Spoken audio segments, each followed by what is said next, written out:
Hola amigos de la Sodalidad Iniciática, vamos a dar inicio a la meditación del propósito 16, su parte tercera, y creo que será la última.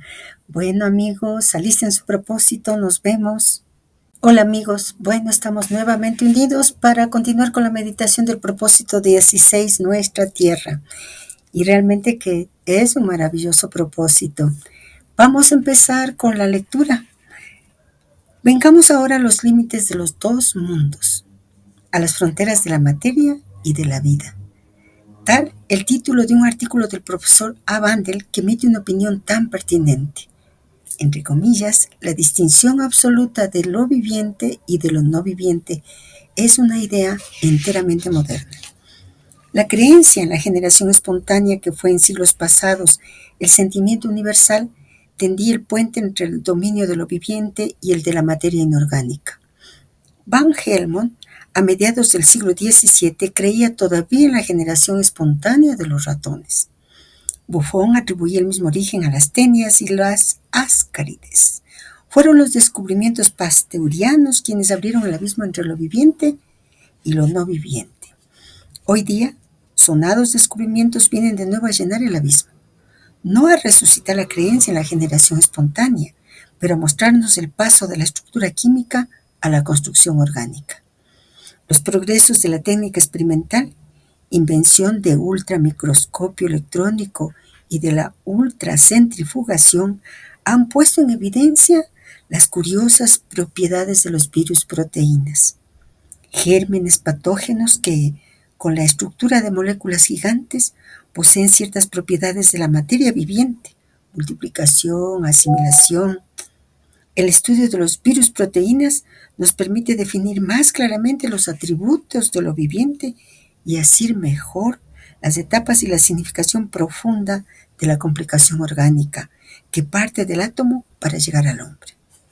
Hasta una época muy reciente se ha creído que los elementos más pequeños compatibles con la vida eran las bacterias, seres más simples que los animales y los vegetales unicelulares, protistas, pero poseyendo sin embargo todas las características esenciales a los seres vivientes. Es cierto que los biólogos teóricos de fines del siglo XIX habían imaginado la existencia de partículas compuestas de un pequeño número de partículas diferentes, las unas de las otras, y que representarían, según ellos, los edificios más simples que poseen las propiedades vitales. Biofores de Weismann, Pangenes de Bryce. Pero se trataba ahí de inducciones teóricas que se apoyaban sobre ninguna observación concreta. Desde la época pasteuriana, los virus, agentes patógenos, no podían ser percibidos por los mejores microscopios y atravesaban los filtros empleados corrientemente en bacteriología, bujías Chamberlain. Esa es la razón por la cual se les designaba hasta hace poco tiempo todavía con los términos de virus invisibles o virus filtrables.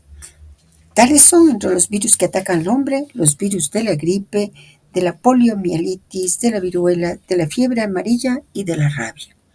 Entre aquellos que parasitan nuestros animales domésticos, citemos los virus de la fiebre aftosa, de la peste bovina, de la peste porcina, del sarcoma de las gallinas, del pringosamiento de los gusanos de sed, etc. Entre los virus que atacan a las plantas, los mejores estudiados son aquellos que determinan las enfermedades conocidas bajo el nombre de mosaicos. Este término de mosaico es debido a que el virus determina sobre los órganos de las plantas, especialmente sobre las hojas, manchas de un verde pálido las unas, verde oscuro las otras, convertidas más tarde respectivamente en blanco, amarilloso y carmelita. Citemos a título de ejemplo el virus del mosaico del tabaco y aquel del mosaico del pepino, los virus X y Y de la patata, el virus del achaparramiento del tomate, etc. Durante largo tiempo se ha creído que el virus se diferenciaba de las bacterias tan solo por su talla más reducida. Las propiedades de sus agentes patógenos, invisibilidad e imposibilidad de ser detenidos por los filtros no se debía, se pensaba, sino a las imperfecciones de nuestra técnica. En efecto, sabemos hoy día fotografiar los virus gracias al ultramicroscopio que utiliza la propagación de los electrones en lugar de las ondas luminosas y que permite obtener de 20.000 a 40.000 aumentos. Por otra parte, podemos recoger los virus haciéndolos pasar sobre filtros de colodión cuyos poros son capaces de detener esos elementos ultramicroscópicos. No podría hablarse hoy, pues, ni de virus invisibles ni de virus filtrables. Desde el punto de vista de sus actividades patógenas, los virus se comportan como bacterias. Ellos provocan enfermedades infecciosas, análogas a aquellas que son debidas a las bacterias. Basta inyectar un poco de savia de una planta atacada por el mosaico a una planta sana para ver aparecer en esta última los síntomas de la enfermedad. El virus de la patata es transmitido por el pulgón, el de la fiebre amarilla por los mosquitos del género Aedes. Los virus, mucho menos que las bacterias, no nacen por generación espontánea. Ningún argumento serio nos permite creer que los virus aparezcan espontáneamente en el interior de las células de sus huéspedes. Ellos son siempre introducidos. Su origen es siempre exógeno. Así, nada en su comportamiento parece separar los virus de las bacterias. Es preciso notar, sin embargo, que los virus son obligatoriamente parásitos. No se les puede cultivar como a las bacterias sobre medios sintéticos. No pueden ser multiplicados sino en material viviente. Se los ha podido cultivar, pero solamente sobre embriones o cultivos de tejidos. Basta haber recordado el estado de espíritu que reinaba hace algunos años todavía para comprender la sorpresa que conmovió al mundo científico cuando se enteró en 1935 que el biólogo americano W. M. Stanley había logrado obtener el virus del mosaico del tabaco al estado puro y bajo la forma de cristalización. El virus fue recogido por ultracentrifugación. Las centrifugaciones normales, que giran a algunos millares de vueltas por minuto, son incapaces de asegurar la sedimentación de partículas tan ligeras como el virus. Pero el resultado es obtenido por las centrifugadoras girando a 20.000, 50.000 y aún 100.000 vueltas por minuto. El virus así recogido cristaliza bajo la forma de finas agujas. Los resultados de Stanley fueron rápidamente confirmados y extendidos a otros virus. Los virus X de la patata, el virus del mosaico del pepino y el del achaparramiento del tomate fueron obtenidos al estado cristalizado. Los virus están desprovistos de membranas envolventes, ese elemento tan característico de todos los seres vivientes. En una palabra, la forma del virus, tal como lo revela el microscopio electrónico, parecería corresponder más bien a una estructura química que a una organización vital. La obtención de virus puros y cristalizados ha permitido emprender el análisis químico. Este ha probado que el virus del mosaico del tabaco no representa nada más que una molécula de nucleoproteína. De ahí el nombre de virus proteína que se le ha dado. Esta conclusión se aplica probablemente a todos los virus. Recordemos que las nucleoproteínas, que constituyen los elementos esenciales del protoplasma y en particular del núcleo, están formadas por la asociación de unas sustancias proteicas y de ácido nucleico. Las materias proteicas representan asociaciones complejas de ácidos animados. Los ácidos animados se asocian para formar polipéptidos, tales como la peptona. Los polipéptidos se combinan para formar las sustancias proteicas. Las materias proteicas están así constituidas por varias centenas de ácidos aminados asociados en cadenas. Las búsquedas de Stanley y de sus émulos suscitan una apasionante cuestión. ¿Los virus proteínas representan cuerpos químicos o seres vivientes? Esa cuestión conduce a buscar los criterios de lo viviente. El fenómeno vital por excelencia específico de la vida es la asimilación.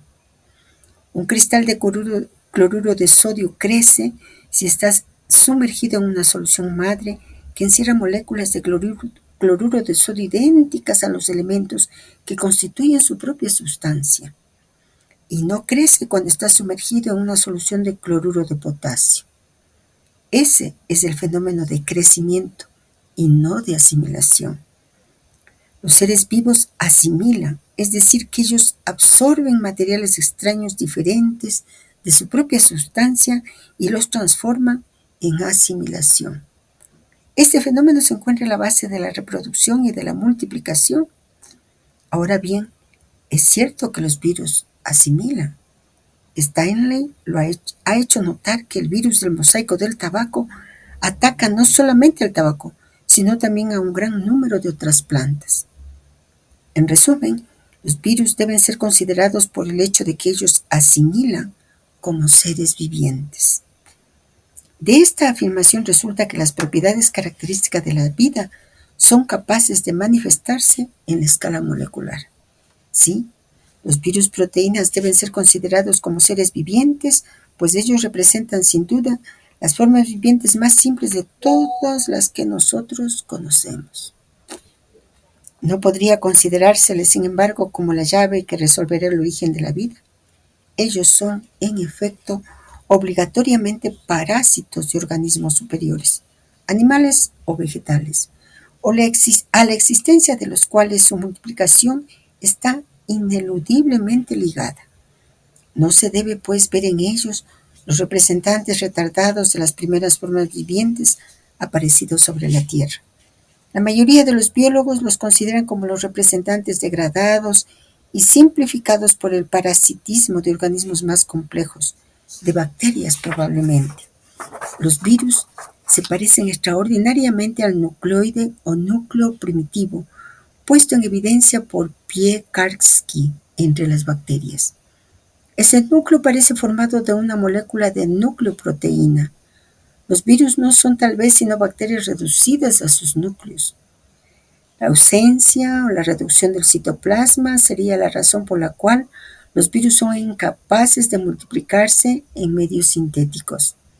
Y no lo es menos, y es eso lo que da a los virus su extraordinario interés, pues ellos nos ofrecen la imagen más exacta que nosotros poseemos de los estadios que han marcado el paso de lo no viviente a lo viviente.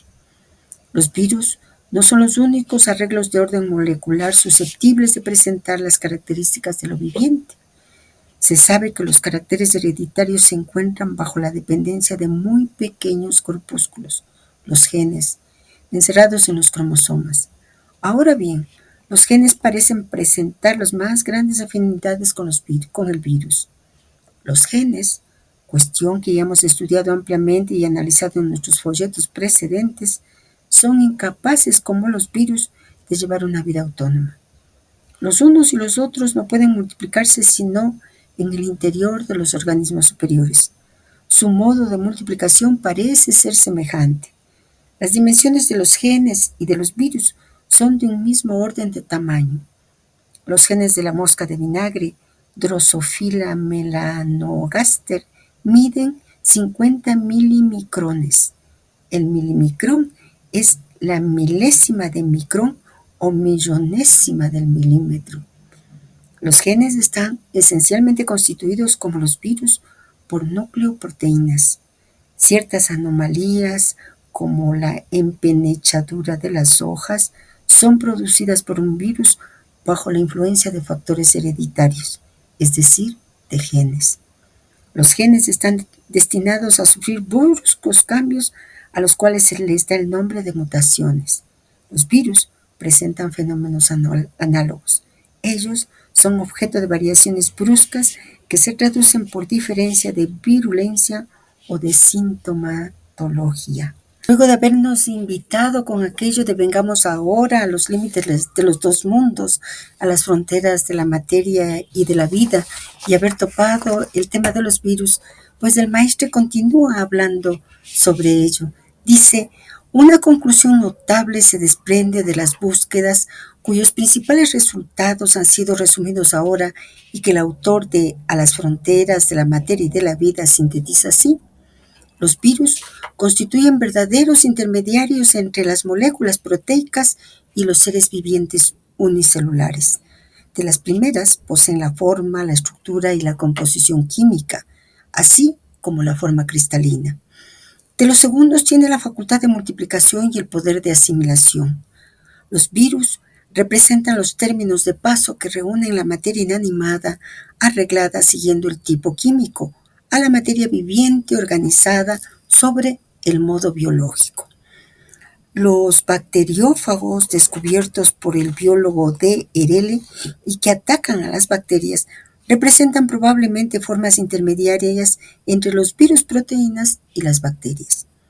Ruska ha mostrado con la ayuda del microscopio electrónico que los bacteriófagos tienen la estructura organizada, están formados de una cabeza estructurada y de una ceja terminal.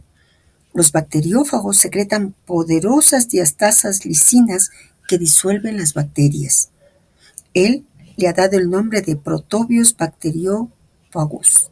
Al lado de las sustancias plásticas que representan los materiales con los cuales los organismos vivientes hacen la síntesis de sus tejidos y las sustancias energéticas que ellos queman para producir trabajo y calor, los seres vivientes recurren a cuerpos de una extrema diversidad y que presentes en cantidades siempre muy débiles y a veces infinitesimales, no son menos indispensables a la vida. Los más conocidos han recibido el nombre de hormonas, vitaminas, oligoelementos diversos, zinc, manganeso, etc. Ellos comandan todas las reacciones de asimilación, dirigen el crecimiento del individuo, intervienen en la contracción de los músculos, etc. Su acción es comparable a la de los catalizadores de reacciones químicas y como ellos son sensibles a la acción de dosis muy pequeñas de sustancias inhibidoras, dicho de otra manera, de venenos. Los organismos vivientes se han ido revelando como detectores ultrasensibles. Son los únicos instrumentos de medida apropiados al estudio de esas sustancias, cuyas cantidades puestas en juego en esos fenómenos biológicos desafían las balanzas más perfeccionadas. Así se expresa el gran sabio francés Pierre de Bauss en un artículo lleno de detalles interesantes. Los seres vivientes reactivos ultrasensibles para los microanálisis químicos. En los cuerpos humanos, la proporción normal de níquel, cobalto, aluminio, titanio, boro, yodo y arsénico necesaria a la vida varía de 1/10 a 1/100 y a un milésimo de miligramo por kilogramo. Cuando uno busca la acción de manganeso sobre un enmohecimiento negro, Aspergillus niger, es imposible emplear recipientes de vidrio que sedan bastante manganeso para falsear el resultado, operando en aparatos de platino o en cuarzo fundido. Se ha podido demostrar que Dios mío, qué cifra enorme, 100 millonésimas de manganeso asegura la evolución normal del enmohecimiento y que una dosis 100 veces más pequeña manifiesta todavía su presencia por un aumento sensible de la cosecha. A la última dilución de una parte de manganeso en 10.000 millones de partes del medio nutritivo, es decir, de 1 gramo de metal en 10.000 metros cúbicos, el suplemento de cosecha en relación a la levadura sin manganeso, medida en materia seca, alcanza 21 millones de veces el peso de manganeso introducido. Gabriel Bertrand ha dado a estos elementos activos verdaderos gobernadores de la vida, el nombre de oligoelementos. En este estado particular, cuya verdadera naturaleza será clasificada, quizás por la ciencia del mañana, se oponen a los elementos simplemente plásticos que forman la materia del ser viviente. El modo de acción de esos elementos oligárquicos los relaciona claramente con los catalizadores, hoy día clásicos en la industria química. Estos parecen provocar una serie de reacciones sin entrar ellos mismos en las combinaciones. En realidad, además de las acciones puramente físicas de absorción superficial y de condensación local, intervienen a menudo en dos combinaciones sucesivas, de las cuales la primera los engancha, mientras que la segunda les restituye la libertad. Naturalmente, numerosas experiencias tuvieron lugar en laboratorios, Pero los elementos minerales no son los únicos en actuar en dosis muy débiles. La farmacopea oficial ha debido preocuparse de la dosificación biológica de los medicamentos particularmente activos, tales como el digital o los arsenobenzoles. Bueno, vamos a hacer nuestra lectura como lo hicimos en los otros dos partes del propósito. Primero una lectura científica, como está escrito el propósito, de la época en que fue escrito. Luego una lectura científica del avance de la ciencia, porque personas neófitas como yo necesitamos un resumen para comprender los planteamientos de la ciencia, que además son extraordinarios, nos están diciendo algo muy, muy importante. Y luego una lectura simbólica, porque el maestro ha recurrido a la ciencia, es cierto. La contradicción entre ciencia y religión, ciencia y espiritualidad ha sido resuelta ya hace muchas décadas. Por lo tanto, para nosotros sí es necesaria esa lectura simbólica en la medida en que nosotros sabemos que el maestro tiene otro propósito. Lectura según la ciencia presentada en el propósito psicológico. Este fragmento introduce una conclusión que el maestro considera notable. Los virus se presentan como un eslabón entre la materia inerte y la vida. Tienen estructura química semejante a proteínas cristalinas, es decir, no vivientes, pero también poseen propiedades de los seres vivos: multiplicación, asimilación. Son como puentes entre el mundo molecular y el mundo celular. Los bacteriófagos son presentados como formas intermedias entre virus y bacterias. Atacan a las bacterias. Tienen una estructura organizada con cabeza y cola terminal.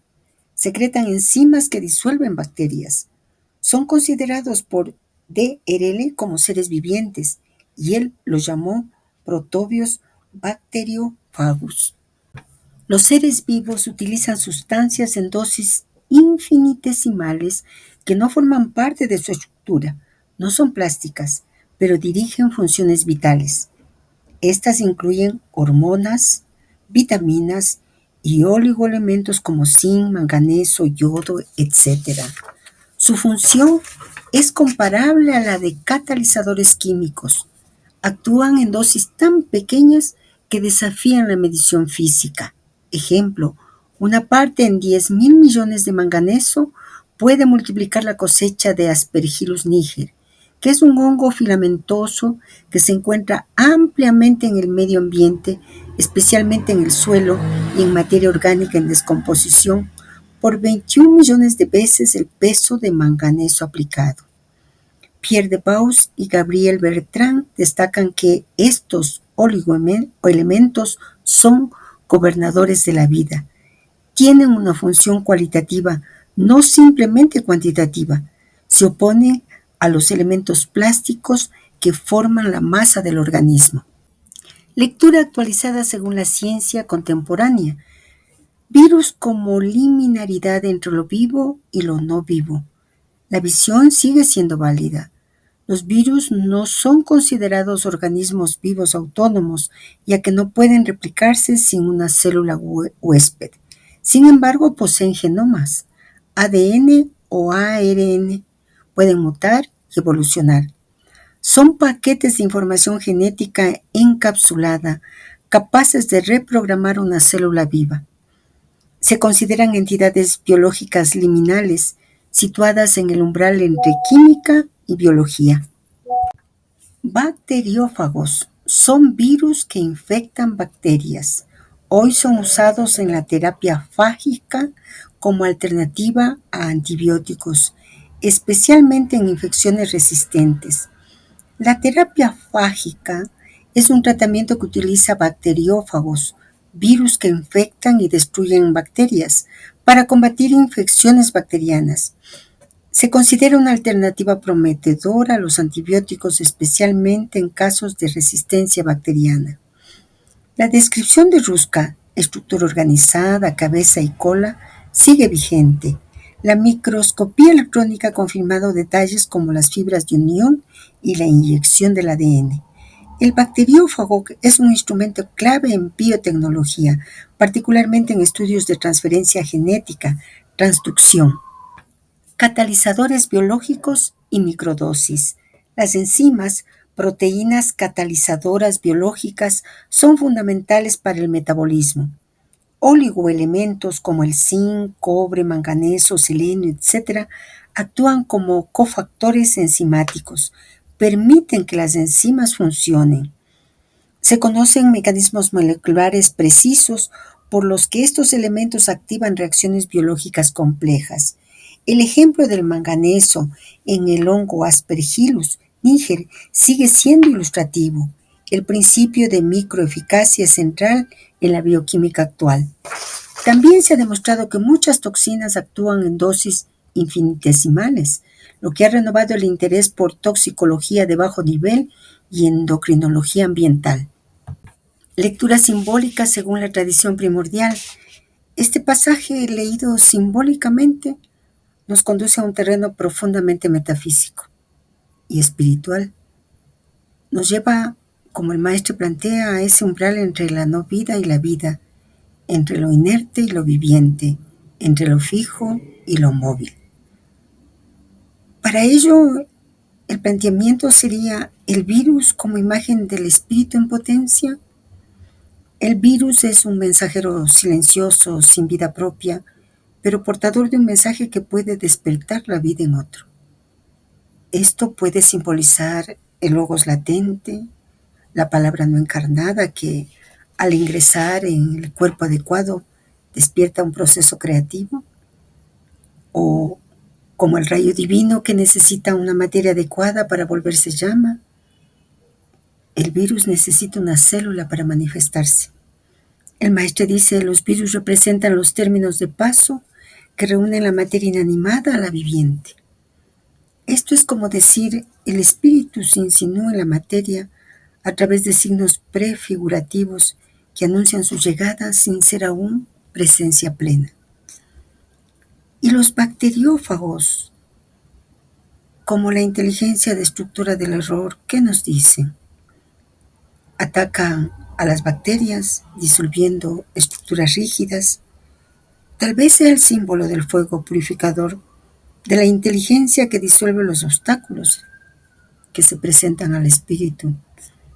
En lenguaje alquímico tal vez se asemeja al azufre secreto que separa lo fijo de lo volátil, que elimina formas caducas para permitir nuevas transmutaciones.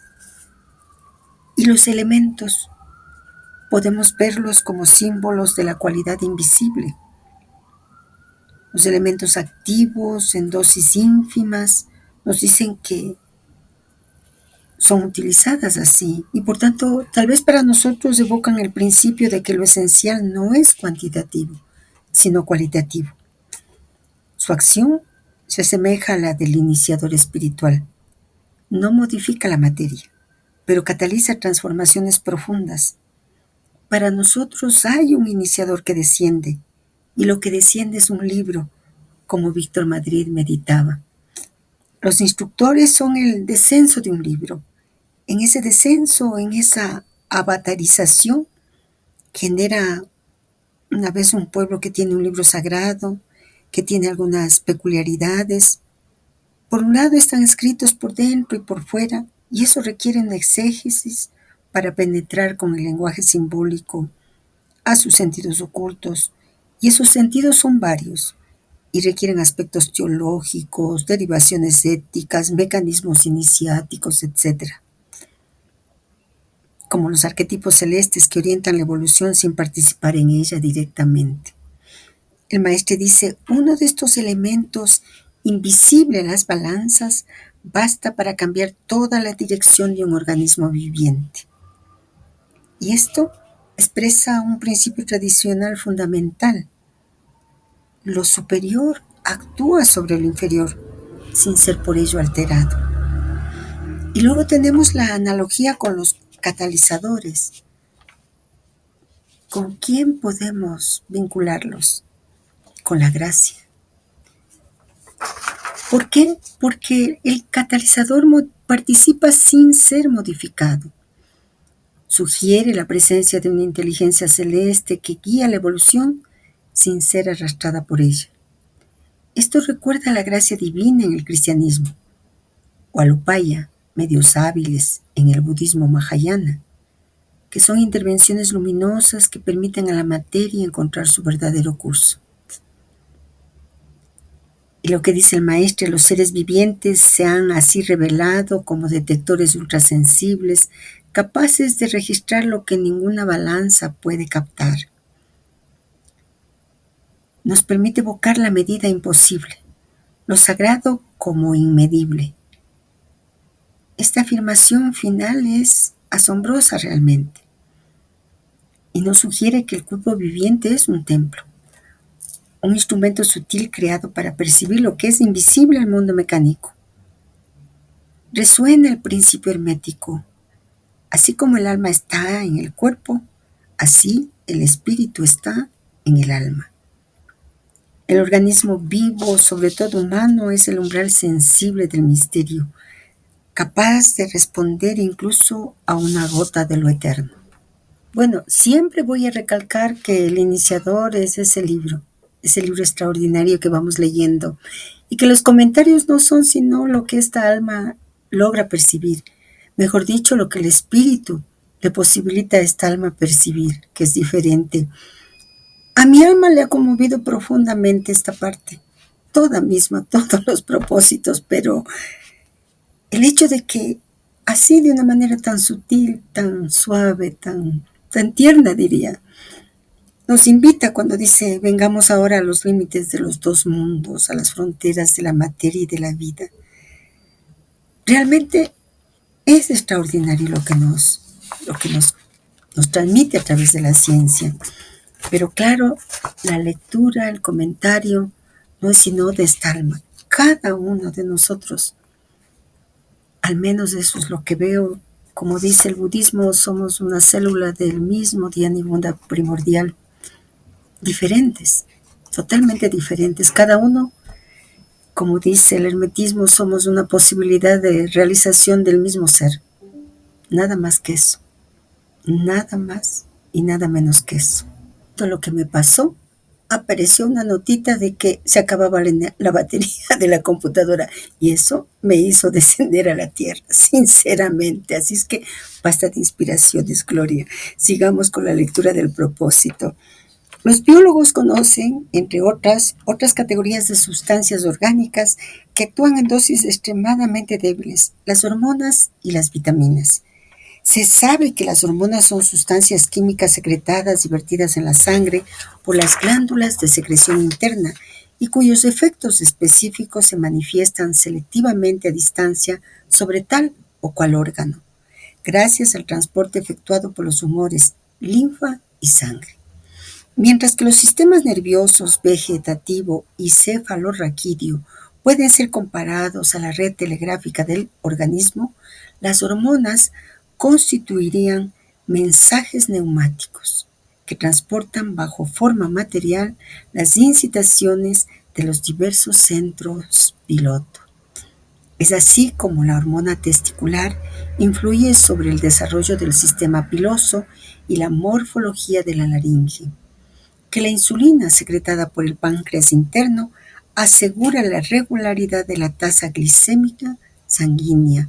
Gran número de estas sustancias, la insulina en particular, son indispensables a la vida del mamífero. La eliminación quirúrgica del órgano productor o el trasiego de la hormona provoca inevitablemente la muerte. Otras hormonas, tales como las hormonas sexuales, sin ser estrictamente indispensables, son sin embargo de una gran utilidad para el organismo.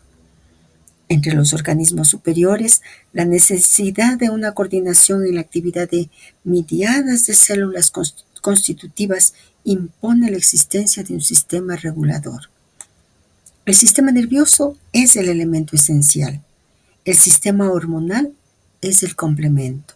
Solo las hormonas son capaces de actuar sobre las células aisladas, tales como los fogocitos, arrastradas por el torrente sanguíneo o que circulan con la linfa en los intersticios de los órganos para la caza de los microbios. Los órganos, por el contrario, son susceptibles de dos clases de control. Así, un fragmento del tubo intestinal separado del cuerpo del animal inmerso en una solución nutritiva, mantenida a temperatura constante, continúa contrayéndose rítmicamente bajo la acción de centros nerviosos locales.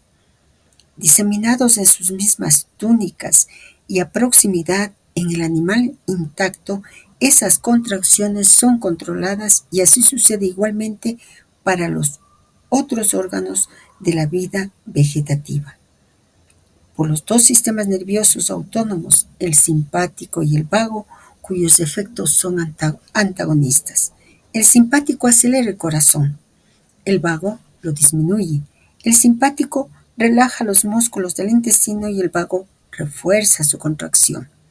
Excitación, inhibición, tales son las dos fases de la regulación vital que nosotros encontramos igualmente en el dominio de las hormonas y en el de los nervios. Al lado del antagonismo simpático-vago, encontramos el antagonismo de los productos de secreción de las diversas glándulas. Una inyección de adrenalina, secreción de la médula suprarrenal, aumenta la tasa de la glucosa sanguínea. Una inyección de insulina, secreción del páncreas interno, la disminuye. Los dos sistemas, por otra parte, trabajan con mutuos intercambios. Las glándulas endócrinas actúan a través de sus hormonas sobre el sistema nervioso, el cual rige a su vez parcialmente la secreción glandular. Las glándulas además parecen ellas mismas subordinadas a una de entre ellas, la hipófisis. Pequeña glándula bilobular disimulada sobre la base del cerebro y que constituye el director de orquesta del vasto conjunto endócrino. Y aquí una cuestión importante se plantea. ¿Aquella dualidad de los nervios glándulas es tan absoluta como se afirma? Es P. de Baus quien explica. El modo de acción del nervio en ciertos casos no debe ser comparado a aquel de la glándula. Y el nervio motor, lejos de ser asimilado a un conductor eléctrico, siguiendo las concepciones clásicas de Arson, de Lapicque y de sus alumnos, ¿no es más bien una especie de glándula alargada que vendría a segregar al contacto del músculo una sustancia excitante o calmante? Tal es la revolución que permite encarar en la fisiología el descubrimiento de la aparición de dos sustancias químicas características, la acetilcolina y la adrenalina, en los puntos precisos de la inervación de los músculos lisos, del sistema orgánico vegetativo y al nivel de las articulaciones celulares en los ganglios nerviosos. Siguiendo la naturaleza de ese mediador químico, se puede distinguir así dos categorías de nervios vegetativos. Los primeros parecen actuar por liberación de una sustancia de tipo acetilcolina. El efecto producido por su excitación es análogo a aquel que ejerce esa sustancia, puesta en contacto del músculo liso o del tejido de la glándula comandada. Por otra parte, los agentes farmacológicos que modifican la acción de la acetilcolina, ya sea para reforzarla o para prolongarla, es serina, ya sea para disminuirla o abolirla, atropina. Actúan en el mismo sentido sobre el efecto producido por la excitación de sus nervios. Se ha podido, por otra parte, demostrar en ciertos casos que la excitación de dichos nervios libera efectivamente una débil cantidad de sustancia, que si ella no es la acetilcolina, es al menos muy vecina. Estos nervios son llamados colinérgicos. Los nervios de la segunda categoría se les denomina adrenérgicos. Actúan liberando la adrenalina o la simpatina, sustancia muy parecida. Las pruebas demostrativas son análogos. Dios mío, yo estudié antes y sin embargo vuelvo a leer el propósito y solo me maravillo, porque este pasaje que nos habla del propósito psicológico como una síntesis de cómo la vida se expresa a través de los mediadores sutiles. hormonas, nervios, catalizadores químicos y un diálogo profundo entre lo material y lo invisible. Vamos a abordarlo en nuestras 3 etapas. Lectura científica del texto original del propósito. El pasaje presenta los siguientes puntos claves desde la ciencia disponible en la época en que fue redactado, alrededor de mediados del siglo XX, como sabemos. Respecto a las hormonas y vitaminas, se describe cómo las hormonas actúan como mensajeros químicos secretados por glándulas endocrinas que a través de la sangre y la linfa regulan funciones corporales distantes del lugar de origen. Las vitaminas se incluyen como sustancias necesarias en pequeñas cantidades para la vida. Comparación con sistemas de comunicación. El sistema nervioso se compara a una red telegráfica, mientras que las hormonas actúan como mensajes neumáticos, es decir, mensajes materiales en movimiento a través de fluidos. Interdependencia entre sistema nervioso y endocrino. Se explica cómo ambos sistemas colaboran en la regulación del cuerpo, con un equilibrio entre estímulo e inhibición. Ejemplo, simpático versus vago, adrenalina versus insulina. Descubrimiento revolucionario. La noción innovadora en ese entonces de que los nervios no transmiten simplemente señales eléctricas, sino que liberan mediadores químicos en la sinapsis, acetilcolina y adrenalina, lo que da pie a la clasificación de nervios colinérgicos y adrenérgicos. Hipótesis de Debauch. Se sugiere que los nervios podrían ser comparados a glándulas alargadas que secretan sustancias, lo cual sería una concepción más unificada de las funciones biológicas. Actualización al 2025. Mucho de lo que se plantea en el texto del propósito ha sido confirmado, refinado y ampliado por la biología moderna. Sobre las hormonas, son efectivamente mensajeros químicos producidos por las glándulas endocrinas. Las hormonas son moléculas mensajeras que circulan en el organismo y tienen la capacidad de influir en ciertos tejidos o células, pero no en todas. Las hormonas actúan en el cuerpo de manera específica. Así, los tejidos diana son aquellos que tienen receptores específicos para una hormona determinada. Cuando la hormona se une a su receptor en la célula diana, desencadena una serie de reacciones que regulan procesos biológicos como el crecimiento, el metabolismo, la reproducción y otras funciones esenciales. Es como si las hormonas fueran llaves y los receptores fueran cerraduras. Solo las llaves correctas pueden activar las cerraduras adecuadas. Esta precisión permite que el cuerpo controle diversas funciones sin afectar innecesariamente otros tejidos.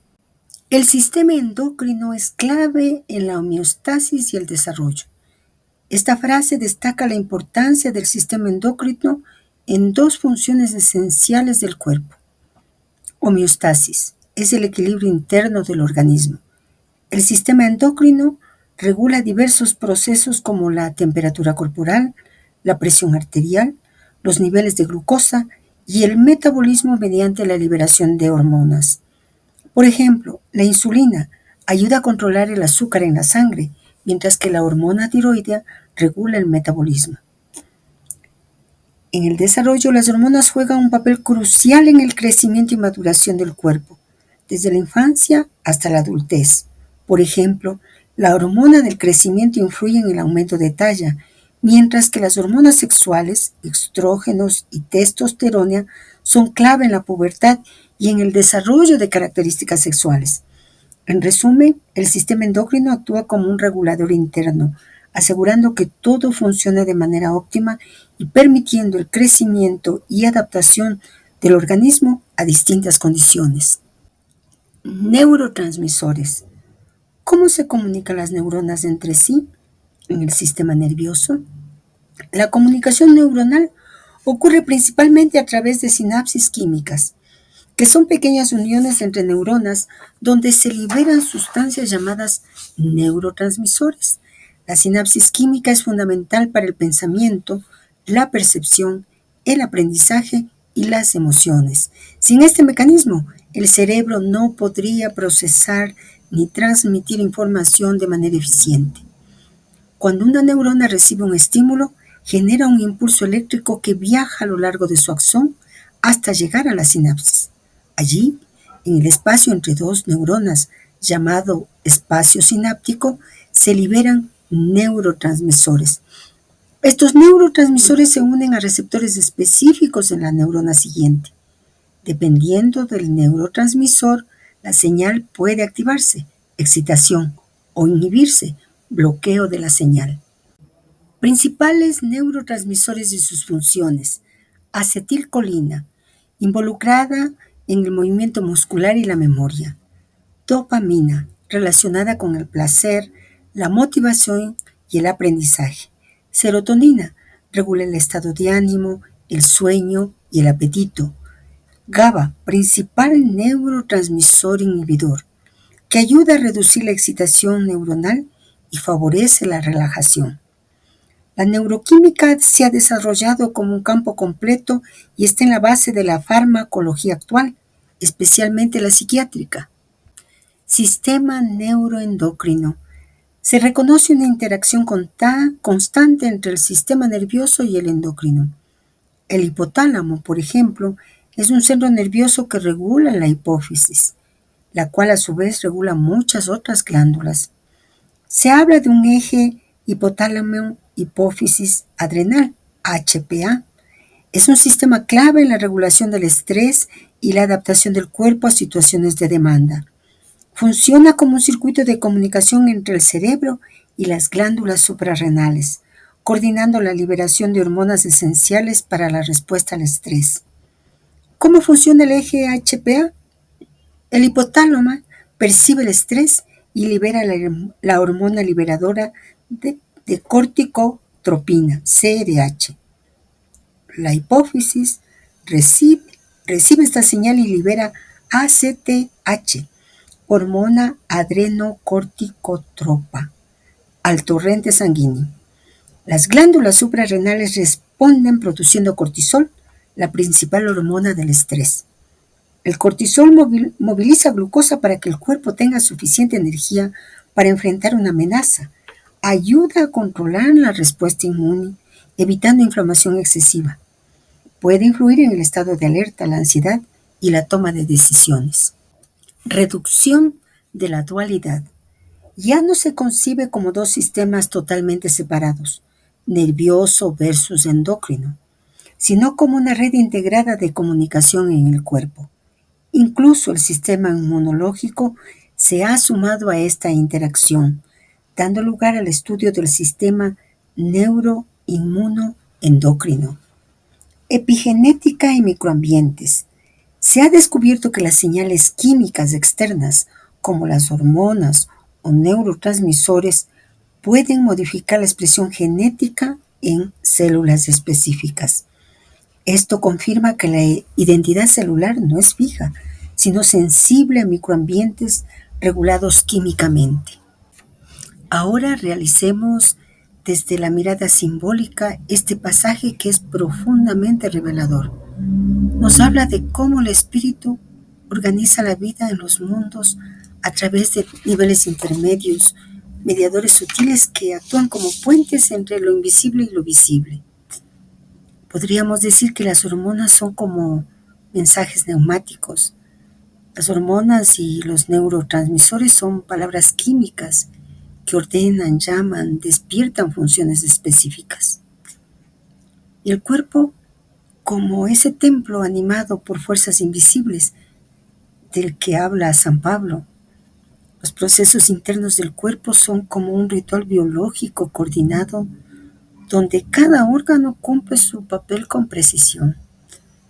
Y la hipófisis, esa pequeña glándula en el cerebro que regula muchas funciones endocrinas, encargada de coordinar la actividad de varias glándulas endocrinas como la tiroides, las suprarrenales y las gónadas. Hace de director de orquesta, regula el sistema endocrino e indica a cada órgano cuándo y cómo debe actuar para que el cuerpo funcione de manera armoniosa. Esta organización evoca en nosotros los órganos del cuerpo místico. En la Cábala, Séfirots, en el Tantra, chakras, y en el sufismo, la Taif. Sistema nervioso simpático versus parasimpático, nervio vago. El sistema nervioso autónomo tiene dos ramas principales. Simpático se activa en situaciones de estrés o peligro, preparando al cuerpo para la acción.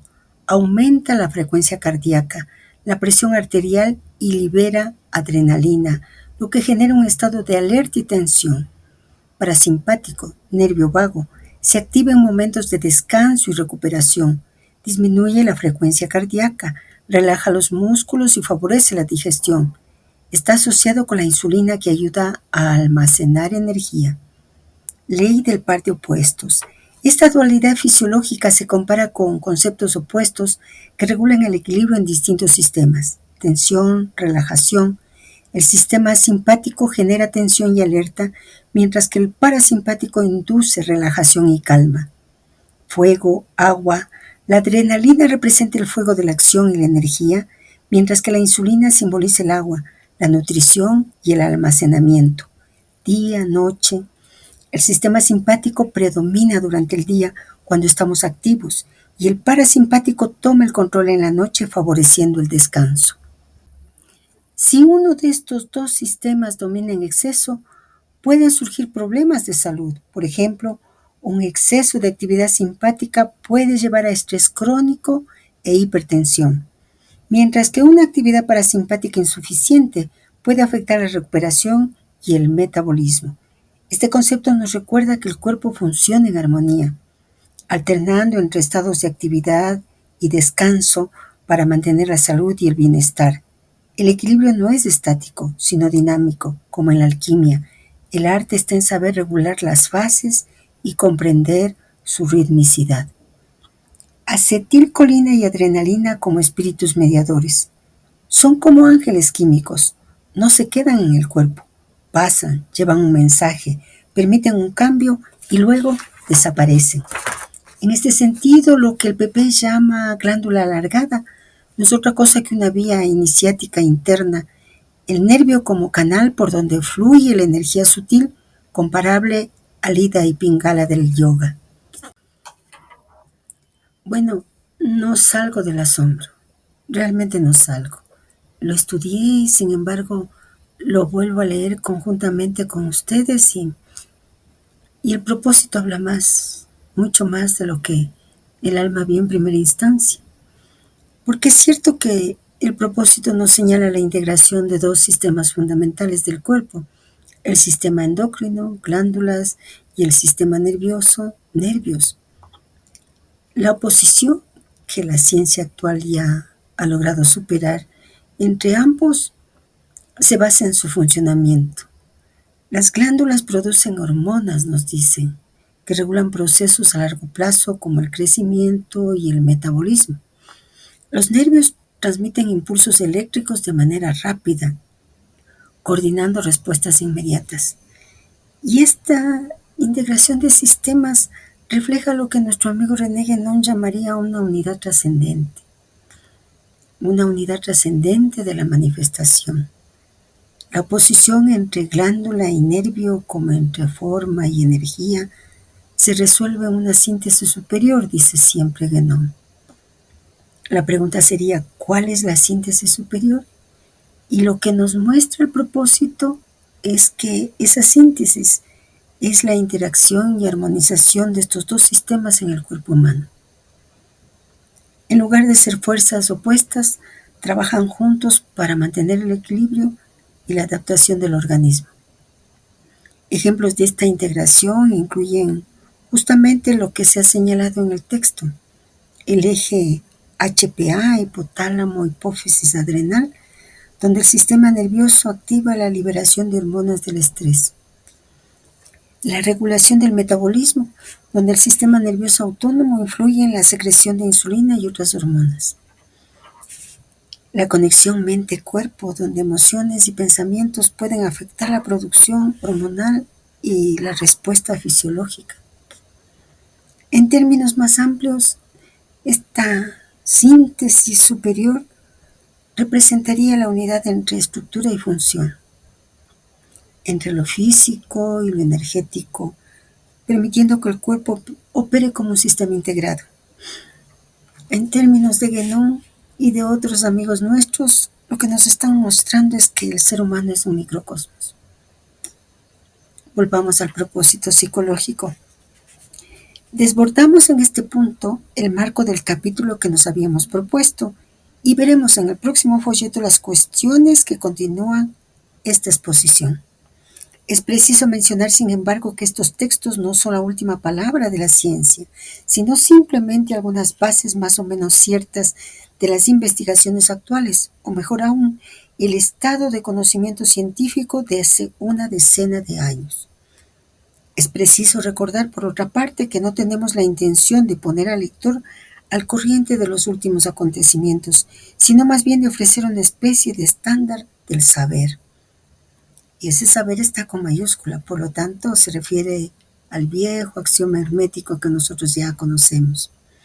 Repitámoslo aún, que no se trata para nosotros de dar una enseñanza técnica, sino más bien de formar un espíritu de síntesis. Y es en ese sentido que, como lo hemos dicho ya, es preciso trasponer los elementos para extraer los principios de esa búsqueda de la verdad.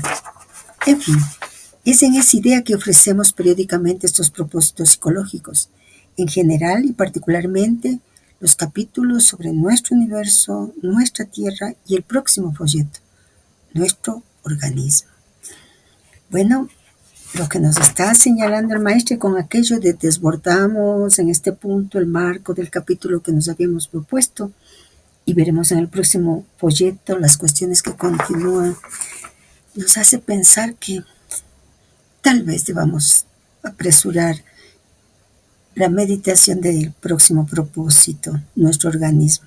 En fin, nos dice que la intención es formar un espíritu de síntesis. Y como señala el maestro, como nos dice ese espíritu de síntesis, eso nos lleva a tratar de obtener una recapitulación simbólica del propósito psicológico 16.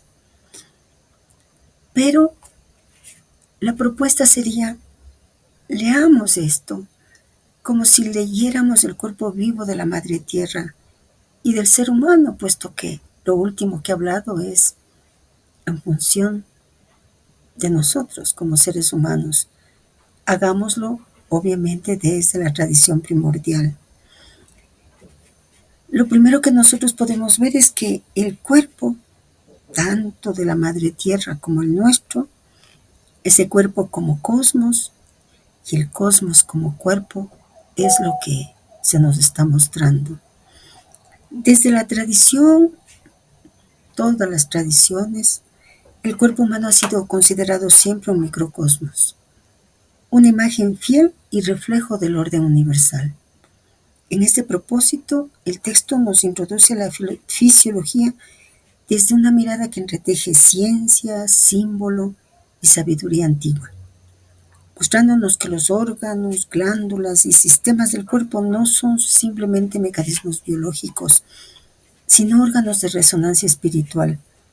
Cada función corporal puede interpretarse como un acto ritual de comunión entre lo visible y lo invisible. Vemos también un principio que se nos ha mostrado desde el propósito 1, la unidad en la multiplicidad, células, tejidos y conciencia. El cuerpo está compuesto por millones de células aparentemente autónomas, pero profundamente integradas en un orden superior. Este principio es el símbolo de la unidad en la diversidad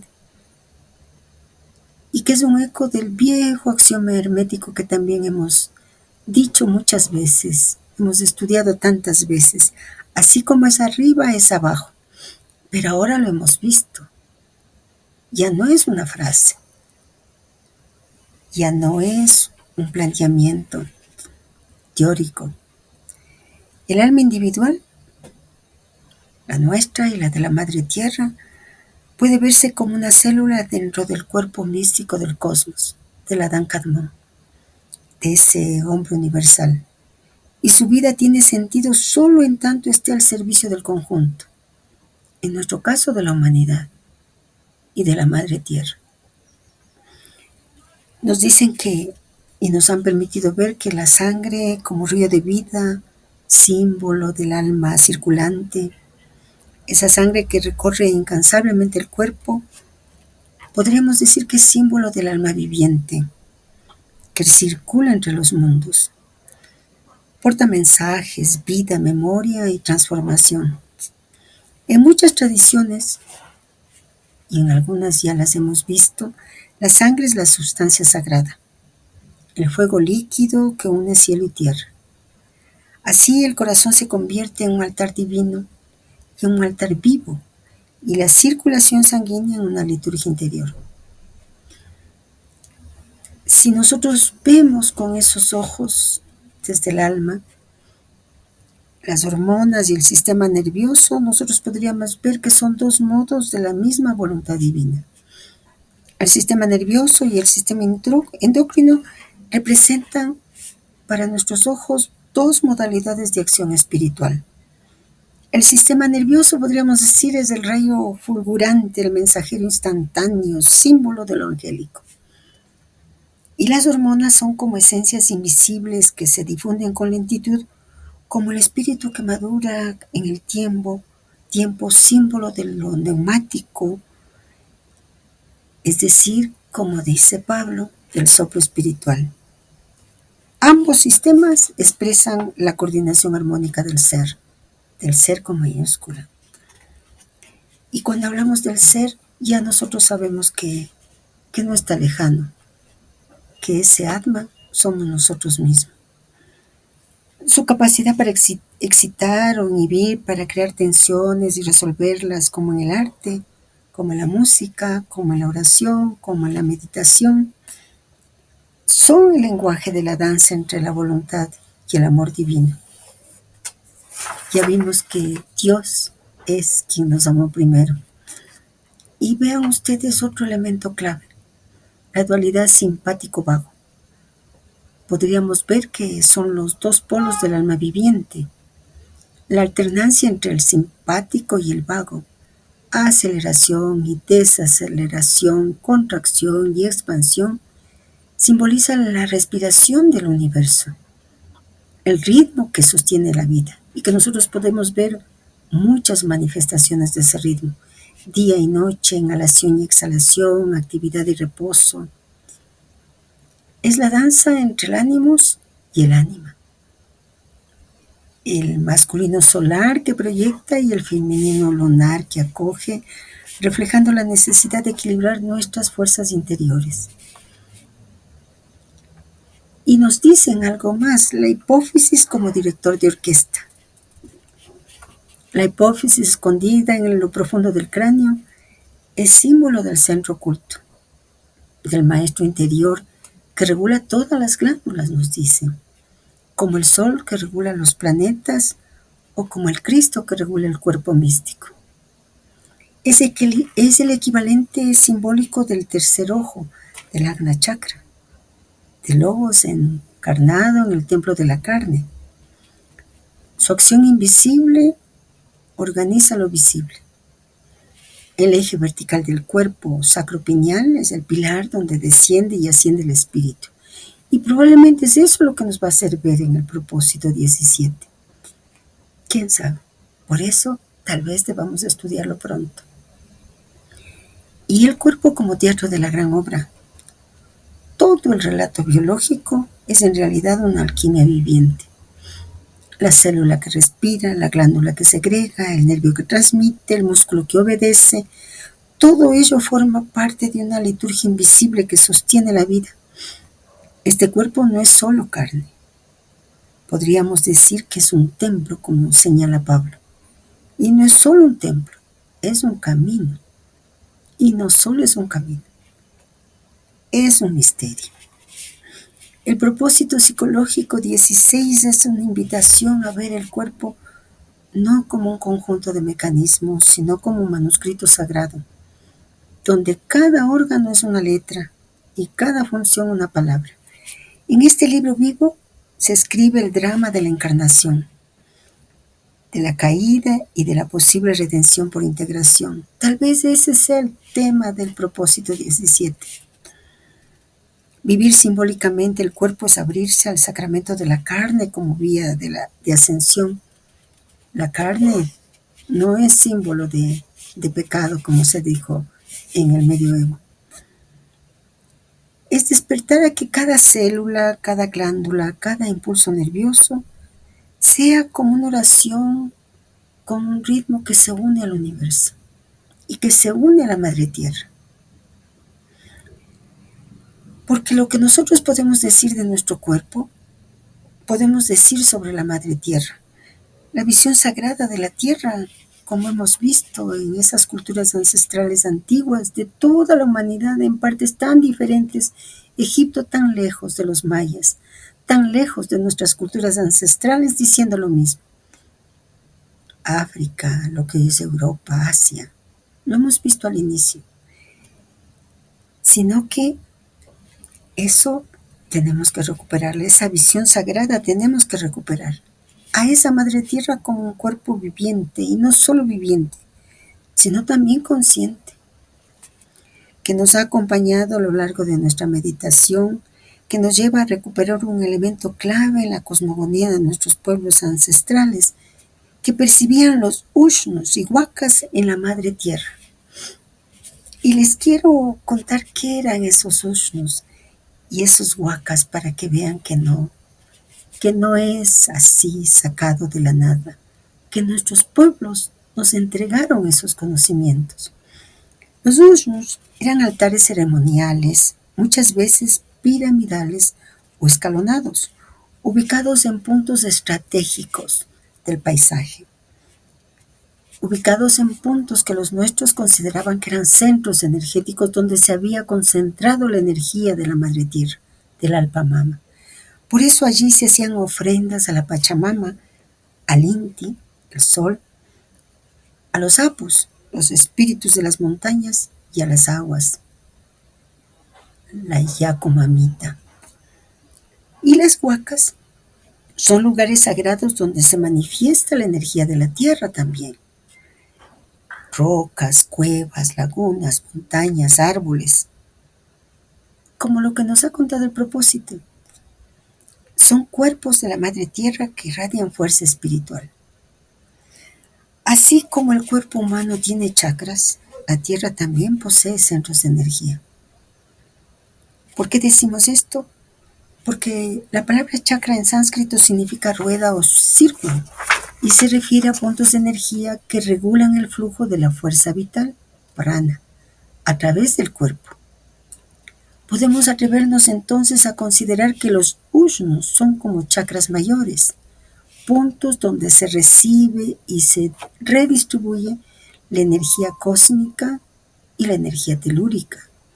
Y las huacas son como chakras menores o nadis, puntos sensibles donde fluye la conciencia espiritual del espacio. Hay líneas de energía, como los meridianos o nadis que los conectan, y que se convirtieron en caminos ceremoniales, en rutas de peregrinaje, o como lo llamaron los indígenas de nuestras culturas ancestrales, enseques. Tanto ushnos como huacas se relacionan con estas líneas energéticas o caminos rituales que los pueblos ancestrales recorrían para mantener el equilibrio y la armonía del mundo. Así también, la tradición hindú enseña que los chakras deben estar equilibrados para mantener la armonía física, mental y espiritual del ser humano. Entonces nosotros podemos portarnos más audaces y considerar que nuestro trabajo de iluminar nuestros chakras no solo es para nosotros, es también para la Madre Tierra. Esa Malkut alejada del santo bendito sea, esa Malkut despojada de la presencia divina, esa Alpamama que el Papa Francisco pidió perdón por haberla utilizado como un recurso. Uno de los trabajos que nos ha llevado a considerar que es posible ese llamado a despertar al ser telúrico a través del propio cuerpo de la Tierra, con actos de acción planetaria, y que nos hace suponer que hay muchas personas en distintos rincones del mundo y muchas veces sin conocerse entre sí, que han recibido el mismo llamado. Despierta esta montaña, camina este río, a sonar este canto, enciende este fuego. Y si bien lo hacen en su lugar específico, todos están tocando los mismos puntos en el gran cuerpo de la madre planetaria. Es ese trabajo, el que se realizó en Quito en el año 2012, que me hace rendir homenaje a cómo se llama este propósito, nuestra tierra. Voy a contarles algo que ocurrió en Quito en ese año. A Quito, en el año 2012, llegó un señor llamado Marco Pogacnik, quien con el apoyo del municipio de ese entonces trazó lo que se conoce hoy como la Ruta de los Monolitos. En YouTube se encuentra la siguiente información. La ciudad de Quito se encuentra atravesada por un canal energético interoceánico Atlántico-Pacífico que sería una especie de línea divisoria del campo energético sudamericano y el de América Central. El eje energético de la ciudad de Quito fue puesto en evidencia por un ciudadano de origen esloveno llamado Marko Pogacnik, quien planteó recuperar y corregir la energía de la ciudad mediante litopuntura, un sistema de curación para la tierra similar al de la acupuntura. Para ello, Pogacnik trazó en un mapa de Quito la ruta de los monolitos, palabra que proviene del griego mono, que significa uno, y litos, que significa piedra. La palabra monolito, por lo tanto, hace referencia tanto a aquellas formaciones geológicas o a aquellas construcciones humanas que se caracterizan por estar formadas por un solo bloque de piedra. Los monolitos fueron tallados por Pogacnik y cada uno de ellos tiene grabado un símbolo denominado cosmograma. Posteriormente, los monolitos fueron colocados en los principales parques de la ciudad, ya que estos sitios habían dejado de ser espacios amables y seguros para las familias. Bueno, lo que no se cita, o yo no lo he encontrado, pero lo conozco, es que este señor talló esos monolitos en en la piedra que él escogió de las canteras del Rucuyaya Pichincha. No sé si él tenía el conocimiento de que el Rucuyaya Pichincha es el padre ancestral de nuestras culturas que habitaron sus faldas, sus pequeños cerros, aún antes de que vinieran los incas en esas culturas milenarias. Si vienen a Quito o si son de Quito, les recomiendo que vayan por esa ruta.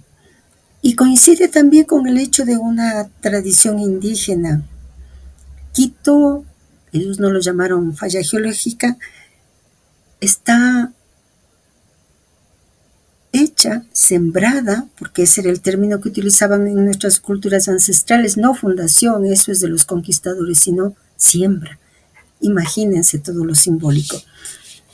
Sembrada sobre dos animales totémicos, los jaguares.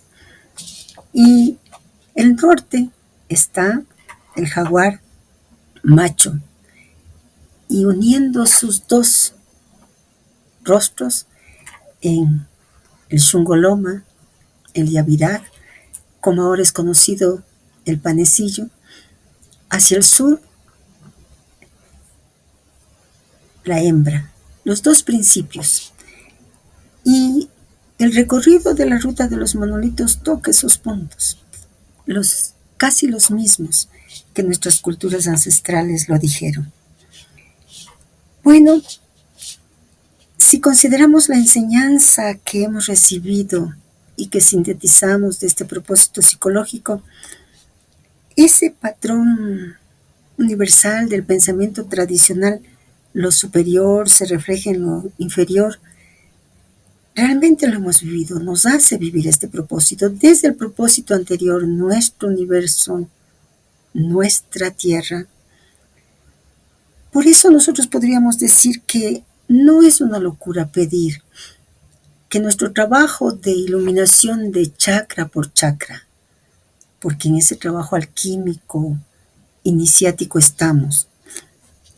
También es una semilla que contiene el todo. Y por lo tanto, si nosotros de manera consciente lo hacemos iluminando nuestro chakra, por analogía, iluminando el chakra de nuestra madre, la madre tierra. Porque realmente el movimiento es en espiral. Y nosotros hemos visto que cada movimiento no es una línea, sino que se encapsula uno dentro de otro. Entonces nosotros podemos imaginarnos, nosotros como hijos de la Madre Tierra estamos encapsulados en ella. La sentimos y ella nos siente. Si nosotros estamos conscientes de ella, como decía Víctor Madrid, si Dios es ese principio inteligente pero inconsciente que se hace consciente en el ser humano, si en toda esa manifestación nos tocó esta Madre Tierra, parte de este universo, nosotros podemos decir que si nosotros nos hacemos conscientes de ella, ella también se hace consciente de nosotros. Por ese principio, lo superior se refleja en lo inferior. Por lo tanto, no es loco suponer que si trabajamos con nuestros chakras, también trabajamos al mismo tiempo con los chakras de nuestra tierra. La espiral de los chakras de nuestra tierra, que no son círculos cerrados ni en ella ni en nosotros, sino espirales vivas que se replican. Cada lugar que despierta genera un campo de resonancia, dicen los físicos. Por lo tanto, nuestra propuesta no es loca. Bueno, tal vez un poco loca, pero todos nos entendemos, ¿verdad? Así es que, ¿qué tal si nosotros respondemos al llamado del Papa Francisco en el sentido de que nuestro corazón humano se alinee con el corazón de la Madre Tierra? Puesto que con ese corazón empezó la meditación del propósito 16, hablándonos de los volcanes. Bueno, este propósito fue escrito en junio de 1957. ¿Qué implica esta fecha? Significa que la meditación de este propósito inicia en el primer grado de Cáncer y termina en el grado 30 de Cáncer. Su amiga adelantó, ya les conté cómo habla el cielo en estos momentos, el 9 ingresando Júpiter al signo, más que al signo, a la constelación de Cáncer, y el plenilunio que se da justamente hoy, que nos trae la posibilidad de que nosotros podamos seguir fructificando y recogiendo ese trabajo interior que estamos realizando. Hasta pronto y gracias por compartir estas meditaciones con esta amiga suya.